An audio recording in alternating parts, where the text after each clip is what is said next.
Good afternoon. Welcome to the Midday Mull for Friday the 7th of August. We continue with our look at the book of Ruth.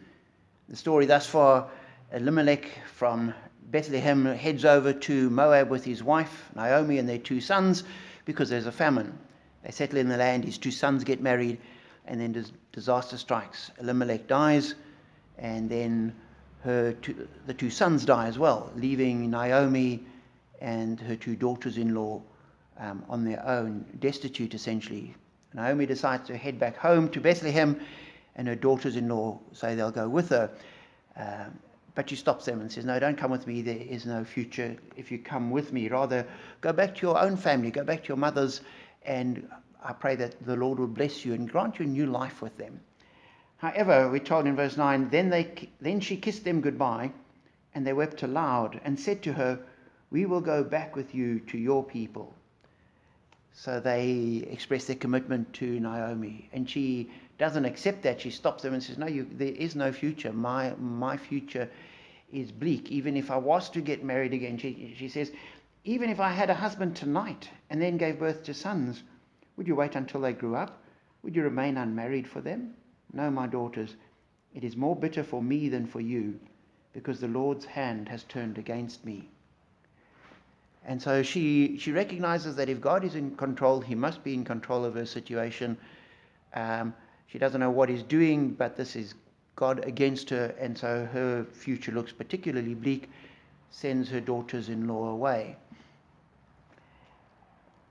Verse 14, "At this they wept aloud again. Then Orpah kissed her mother-in-law goodbye, but Ruth clung to her."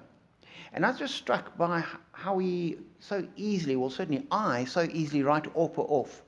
Ruth is this woman of noble character and commitment and compassion and sees things through. Orpah goes off home.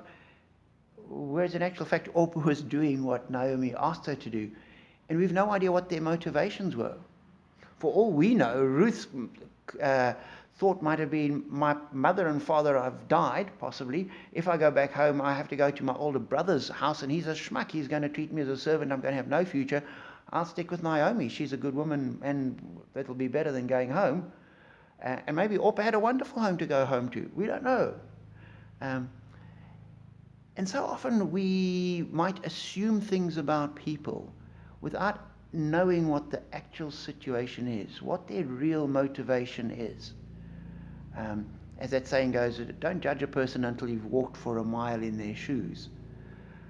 And as Christians, we need to deal compassionately and graciously with people, particularly when they do things we don't really understand, or they don't make sense to us, or they do things that in a way different to and other than what we would have done.